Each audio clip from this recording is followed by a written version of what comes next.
বিধায়করা সব জায়গায় যাচ্ছে, সরকার তো কাজ করছে, পাশাপাশি মানে এই কাজটা হচ্ছে আমাদের, বিশেষ করে আমাদের কেন্দ্রীয় সরকার যেভাবে সাহায্য করছে, অমিত শাহজিকে আমি বারবার ধন্যবাদ দিতে চাই, মাননীয় প্রধানমন্ত্রীজিও জানে, তো যেভাবে মানে সব বিষয়ে যা বলছি তাই দিচ্ছেন না।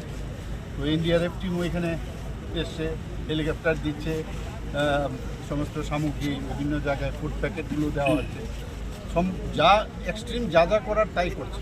ডুম্বুর নিয়ে স্যার কি আছে আপডেট? আপনারা অলরেডি তো দিয়ে দিয়েছে, এটা তো আমাদের কোনো ডুম্বুরের যে কোনো আপডেট কি আছে স্যার আপনার কাছে? না, ডুম্বুর সম্পর্কে আপনারা জানেন যে এটা তো নর্মাল, যে না ওখানের জল যখন বেশি হয়ে যায়, যখন 9.4 মিটারের উপরে যদি জল চলে যায় তো অটোমেটিক্যালি ওটা খুলে যায়।